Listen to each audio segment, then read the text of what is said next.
Welcome back to BRMC's Healthy Connections with special guests Terri Argyle and Lori Day Howe. And we've been talking about the Hospice Gala that's coming up May 3rd. May 3rd. All right. Which what a we're great ready for it now. Mother's Day present that would make. It's Yes. before Mother's Day. Oh Or my Valentine's Day. goodness. Or Valentine's Day. Put those little tickets at $100 per person in that Valentine's envelope. There you go. It's an excellent idea. We were talking about all the different games and just the variety of things for people to do while they're there. But I bet you're going to need some volunteers to help with all of this. We need a ton of volunteers. In the past, when Big Creek did it for us, they set the tables up, they took the tables down, they had all of the tablecloths. Well, we're having to rent tables. We have to rent, of course, all of the cutlery and dishes, et cetera, et cetera. But we do need people to help decorate. We need people to help us gather silent auction items, live auction items. We need people the night of to help just facilitate the event. And to help with the silent auction and live auction and just take charge and be able to do that. And I'm thinking we're probably going to need a minimum of 30 people there that night just to make sure things work very, very smoothly. And that right now is a big item for me. Yeah. I would like bodies. Yeah. Need strong, healthy folks. Yeah, we do. But then we also have opportunities for people to volunteer ahead of the event that maybe are not able to help the night of, but maybe could help do some mailings, to send out mailings for those who we need to get out information about buying tickets, to make some phone calls to people we've sent out mailings to follow up, just to kind of keep that momentum going. Yeah, to take 10 tickets and say, I have friends that I want to invite and the 10 of us are going to go. I was counting up, I think I could probably sell 50 tickets easily. With just approaching friends and saying this is going to be great, much fun. It's obviously for a great cause. Lori, would you address that? Yes. Where all the monies go for that are raised from the gala? The money we raise through Hospice of the Ozarks, whether it be through the fundraising efforts, through donations that people in the community make, people who leave memorials and bequests to Hospice of the Ozarks, all that money goes to fill into the gap for patient care. Whether it be the patient is uncompensated, we do not turn any patient away if they do not have Medicare, Medicaid, VA, any type of reimbursement, insurance. It doesn't matter. They are still welcome at Hospice of the Ozarks to receive end-of-life care. And sometimes, and people may not know this, Medicare, if you have Medicare, they pay a set rate per day. So if you are a Medicare recipient receiving hospice services, they give you X amount of dollars per day. Oftentimes the care that's involved with that is more than that $100, $125 a day that Medicare reimburses, depending on what medications the patient is on, what equipment they may need. So sometimes there's a gap between what is reimbursed versus what the actual cost is. All the fundraising, memorials, that type of thing go to fill in that gap so that we can make sure that we provide the best possible care for every patient every time.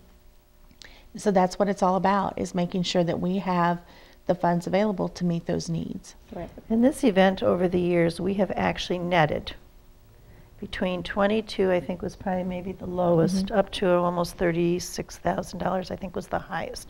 And I might be off a little bit on that. It's kind of course, in the last few years, it's been down because of the economy. But I really think by moving to a new facility, to a new venue, changing things up, opening it up to more people, that we have an opportunity to make over $30,000 again this year. And that $30,000 is well used by many, many people in our community. It certainly is. And it stays right here in Baxter and Marion County. We are the only not-for-profit hospice in our area. We've been here since 1979 doing the same thing, and hopefully doing it well and doing it better every year that we go.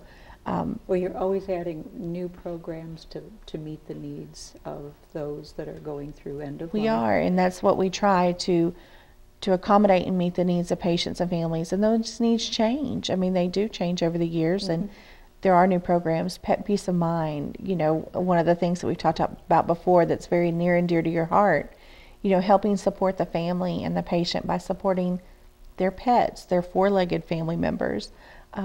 But that's, you know, that's something that is not reimbursed. That is something that we received a grant for several years ago, 4 years ago now. We no longer receive that grant. So we have to raise money, and that we raise money for that separately, but we raise money so that we can help meet those needs as they arise. And those are huge needs. They too, are. As you say, I mean, that's... Yeah, I just saw where Serenity House is building in a pet area for their clients, so it is in yeah, it need. is. It's an extension of your family. And emergency shelters are allowing pets to come in because people won't leave their houses because they're not going to leave their pet behind. So it's almost a way to help the person make a decision that this is something that I need to move forward with.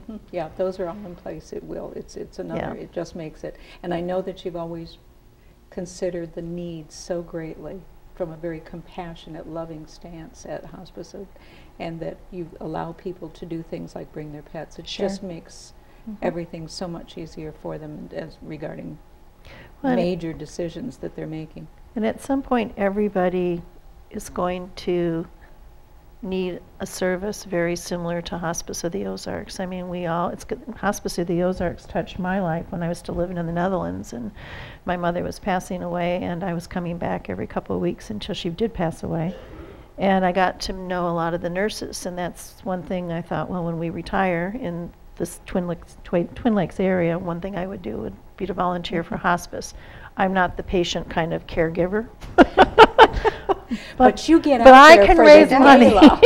Yeah, but you can raise money. I love it. But you know, it does. It takes all types, and it takes all kinds of folks. And where Terri may not want to have direct patient contact, we are so fortunate that we have people that do. There are other people that would not choose to do. Terri will ask anybody for anything, and it's a great gift. Have you got your ticket for the gala yet? And she will, and that's a wonderful gift where other people don't feel comfortable doing that, but can sit with a patient and provide comfort and allow a family member to go take care of business or to go get a haircut or just maybe to get away for an hour or two.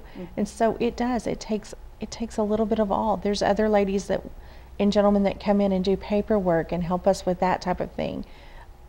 I'm not a paperwork person, but I am so thankful that there are. And there's some of those ladies that can come in there, and what would take me a couple of hours to do, they can have done in 30 minutes just because of how they are and how they work. Their lifetime experience and their backgrounds, and to them it's something, it's can knock it out. Yeah. Well, and I think as far as volunteers for the gala, volunteers for Hospice of the Ozarks in general, it's always, there's so many things that people can do, so don't think you can't help with something, whether it's with the gala or with other volunteer opportunities at hospice, because you don't feel you have that particular capability, because there's a lot of different little things that we need. Right. And would they call you Lori then for that? Please. Okay. 508-1771. We also have information on our website at hospiceoftheozarks.org. And we are so excited now, we can offer volunteer training online, which is something very new. I think we've had 2 volunteers that have gone through the volunteer training online, which is very exciting. So, because I know the main thing, like Terri was saying, there's so many different opportunities. It's not just one specific area with patients or their family members. It's a variety of other areas. And I know the main thing you want to be sure is to make sure that you've got a perfect match with people wanting to do what they enjoy doing the most. And we have some people that strictly just volunteer to help with the gala with Stetsons and stilettos this year. Which is good. Stetsons and stilettos, I love it. And I have visions of and actually, was it Mary Potter that came up with it? We have to give Mary Potter credit. She came up with that name. We kept going back and forth. And we actually did, through our Facebook, we did like a little contest to come up with names. And we had probably about 20 different names submitted, and the committees chose Stetsons and stilettos. So put on your Stetson. I'm going, now, is that a Stetson? No, I don't think so. Not. Don't tell Terri that. My Stetson looks different than that. This is an Australian look-alike. Okay, all right. I'll tell you that story at another time. And none of us wore stilettos because of the weather, so it wasn't going to happen. And actually, it's not a good idea to wear stilettos that night anyway, because they'll probably sink into the arena floor. Now, Carrie said that they would not. They packed that floor so firm that It'll be firm. I've been there for a wedding. I have danced there, and you'll be just fine. So you know that arena can turn That into a arena beautiful. I've ridden in that arena on a horse Uh-huh. and with other folks hanging over the balcony watching to see how poorly I sat. So you got good But, direction. Yeah, but and also been there, as I say, for a wedding that was lovely, just lovely. Well, it is. was We're great. so excited, and thank you for letting us come talk about it. And Well, will you come back and see us again soon and talk Very about the Sure, very talk soon. about the gala? As soon as you'll allow it. All right, all right.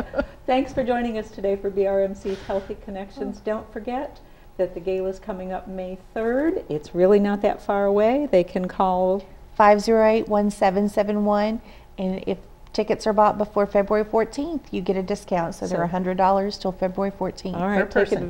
take advantage of that discount.